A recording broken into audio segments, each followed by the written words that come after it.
नमस्ते विद्यार्थी मित्रों। कक्षा 9वीं में हिंदी में हम चर्चा कर रहे थे एक उनकी चाह कविता की, इसकी रचयिता है सियाराम शर्मा।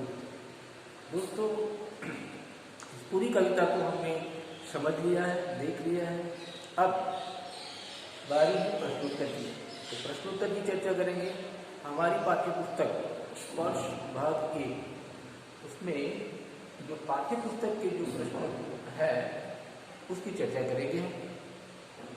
तो पहला सवाल देखते हैं कि निम्नलिखित प्रश्नों के उत्तर दीजिए, जिसमें क कविता की उन पंक्तियों को लिखिए जिनमें निम्नलिखित अर्थ का बोध होता है।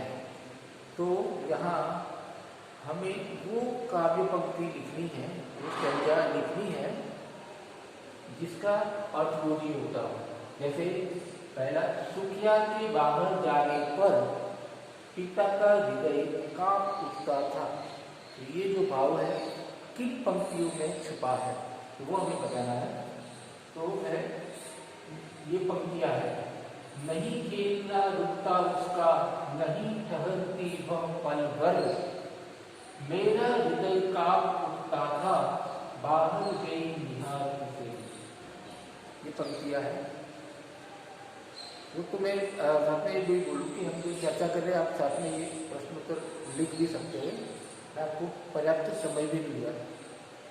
तो सुखिया के बाहर जाने पर पिता का हृदय कांप उठता था, इसका भाव इन पंक्तियों में है, नहीं खेलना रुकता उसका, नहीं ठहरती वह पल भर, मेरा हृदय कांप उठता था, बाहर गई निहार से। दूसरा लिखते हैं, पर्वत की चोटी पर स्थित मंदिर की अनुपम शोभा। तो पर्वत की चोटी पर जो मंदिर की शोभा है उसके बारे में वर्णन कौन सी पंक्तियों में है, वो ये है,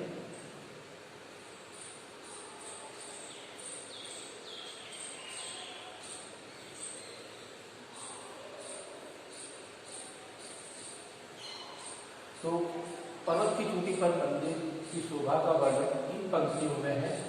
ऊंचे शैल शिखर के ऊपर मंदिर था विस्तीर्ण विशाल, स्वर्ण कलश सरसीज विंसित से पाकर समुदित रवि कर जाल।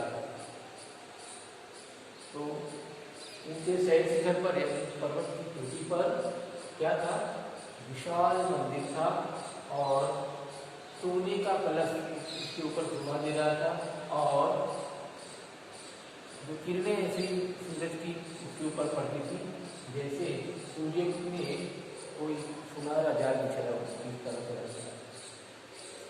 आगे, पुजारी से प्रसाद यानी फूल पाने पर सुखिया के पिता की मनोस्थिति यानी क्या मेंटल स्टेटस क्या था उसको। तो उत्तर है, भूल गया उसका लेना झट, परम लाभ सा पाकर मैं, सोचा बेटी को माँ के ये पुण्य पुष्प दे जाकर मैं, जाकर मैं। यहाँ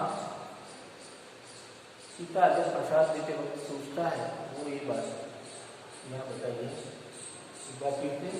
भूल गया उसका लेना झट, परम लाभ सा पाकर मैं, जैसे बहुत बड़ा लाभ मिला है मुझे, बहुत बड़ा फायदा हुआ, तो ऐसा बात करके जल्दबाजी में क्या किया उसने, प्रसाद फूल तो लेने लगे, प्रसाद देना तो भूल गया, और वो ये सोचता है कि अब मैं ये पुण्य प्रसाद जो है, ये फूल है, मैं मेरी बेटी को दूंगा। आगे, पिता की वेदना और उसका पश्चाताप। पिता की, सुखिया के पिता की वेदना, ट्रेजेडी, और पश्चाताप, पछतावा जो करता है वो।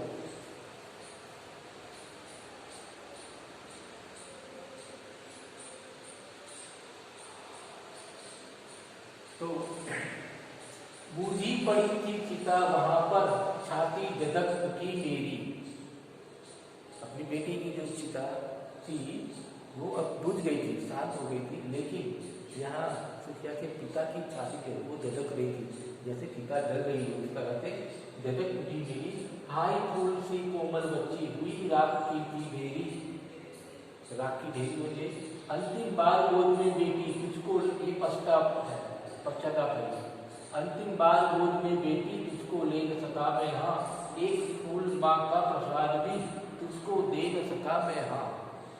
तो ऊपर वाली 4 पंक्ति में पिता की वेदना है और दूसरी जो 4 पंक्तियां हैं उसमें उसका पछतावा है, पश्चाताप है कि मैं कितना अभागा हूँ कि मेरी बेटी को अंतिम बार भी मिल नहीं सका और देवी माँ का प्रसाद भी नहीं दे सका।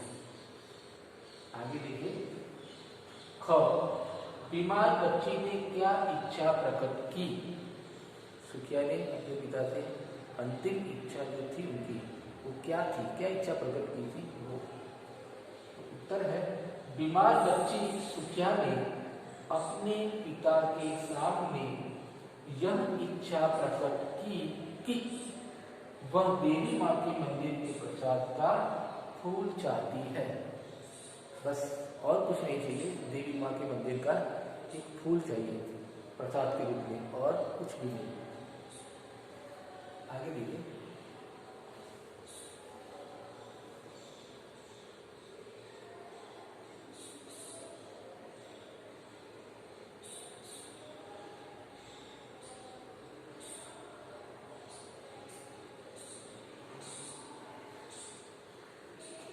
आपको पर्याप्त समय भी दे रहा हूँ, आप साथ में लिखते जाइए।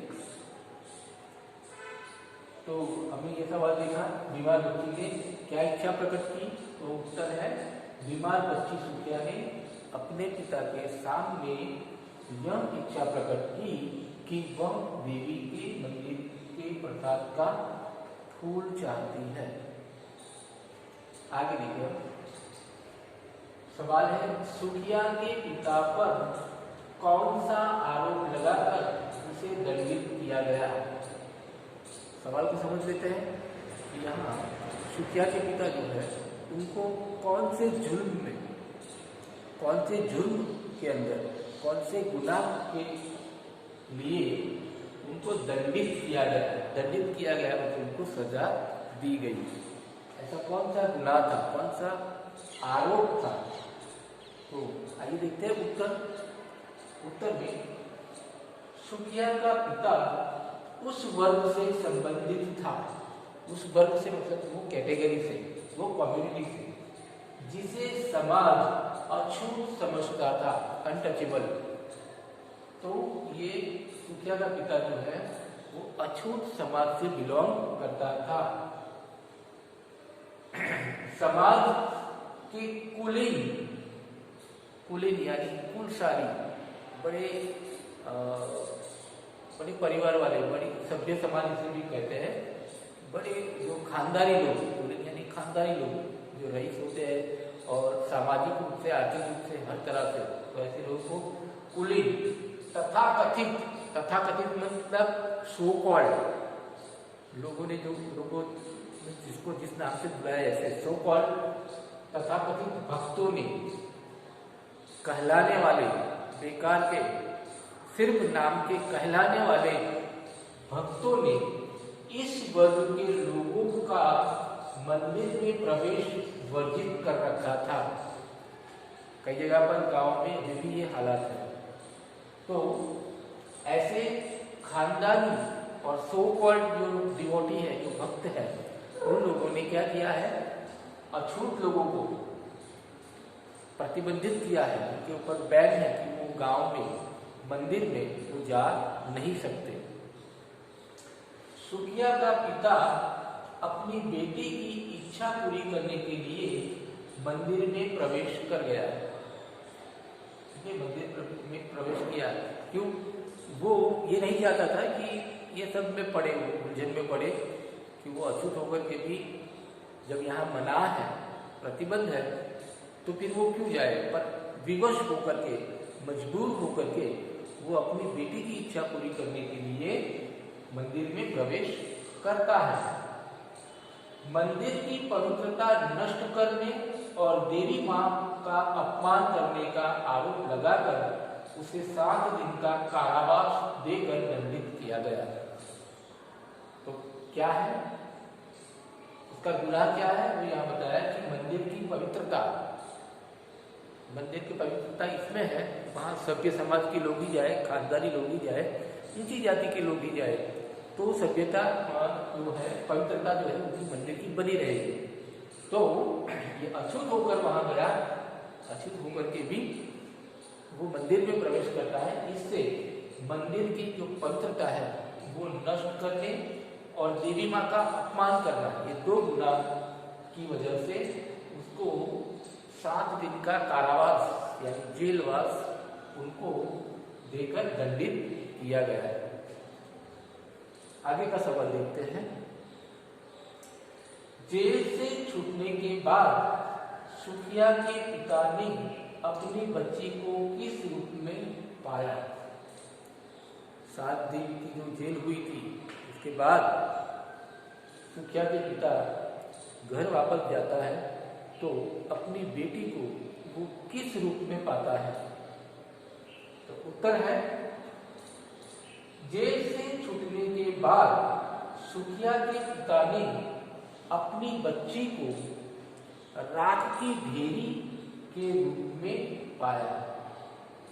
तो अपनी कविता में जब वो आता है तब तक तो उसकी बेटी का अग्नि संस्कार उनके रिश्तेदार लोगों ने वहाँ कर दिया था, और ये राख जो है वो भी बुझ चुकी थी, तो ये राख की ढेरी के रूप में सुखिया के पिता ने अपनी बेटी को पाया। उसकी मृत्यु हो गई थी, अतः उसके संबंधियों ने उसका दाह संस्कार कर दिया था। दाह संस्कार यानी कि अग्नि संस्कार। तो उस मसाल में जाते देखा सुखिया के पिता ने कि उसकी बेटी राख की ढेरी बन गई है। तो उत्तर में ये है, जेल से छूटने के बाद सुखिया के पिता ने अपनी बच्ची को राख की ढेरी के रूप में पाया। आगे के सवाल देखते हैं।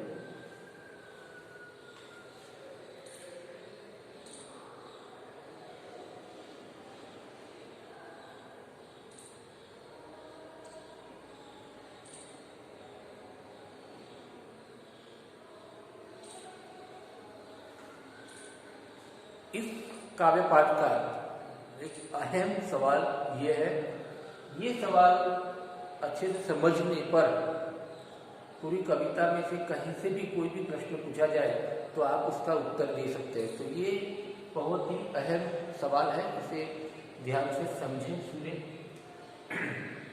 इस कविता का केंद्रीय भाव अपने शब्दों में लिखिए। केंद्रीय भाव मतलब मुख्य भाव, उसका सेंटर का सेंट्रल मॉडल जो है वो हमें अपने शब्दों में लिखना है पूरी कविता का। तो केंद्रीय भाव इस तरह से है। एक फूल की चार कविता में समाज में फैले ऊंच नीच, वर्गभेद, ऊंच नीच और छुआछूत की समस्या को केंद्र में रखा गया है। समाज दो वर्गों में बटा हुआ है, एक तथाकथित कुलीन एवं उच्च वर्ग, कहा हमने सो कॉल्ड खानदानी यानी कि अपर कास्ट, उच्च वर्ग, दूसरा अछूत। तो दो ही भाग में समाज हमारा बटा हुआ है, एक उच्च वर्ग और एक अछूत। जाने वाला निम्न वर्ग, दूसरा अछूत समझा जाने वाला निम्न वर्ग यानी लोअर कास्ट। इसी अछूत वर्ग की कन्या सुखिया, इसी अछूत वर्ग की कन्या सुखिया जो महामारी का शिकार होकर बुखार से तपती अवस्था में अर्धबेहोशी की स्थिति में पहुंच जाती है, वह अपने पिता से देवी के प्रसाद का फूल लाने के लिए कहती है। तो ऐसा अछूत समझा जाने वाला जो समाज है उसमें एक बेटी जो है सुखिया नाम की, वो महामारी का शिकार हो जाती है और आधी बेहोशी की हालत में होती है। उस वक्त जो वो अपने पिता से देवी माँ के प्रसाद का एक फूल ला करके देने के लिए कहती है। उसका पिता मंदिर में जाता है और देवी के प्रसाद का फूल लेकर आते समय पकड़ा लिया जाता है। न्यायालय भी मंदिर को अपवित्र करने तथा देवी का अपमान करने के जुर्म में उसे 7 दिन कारावास देता है, 7 दिन की जेल होती है। इसी बीच उसकी पुत्री मर जाती है और जला दी जाती है, यानी अग्नि संस्कार हो जाता है। इस प्रकार अछूतों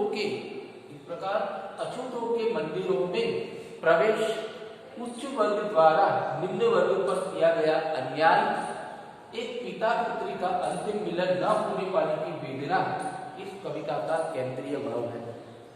मैं जो है वो यही है कि ऊंचे वर्ग द्वारा नीचे वर्ग को, निम्न वर्ग को अन्याय, और एक बाप जो है वो अपनी बेटी को अंतिम समय में न मिल पाया तो एक वेदना, एक ट्रेजेडी, एक विडंबना इस पूरी कविता का मुख्य भाव है।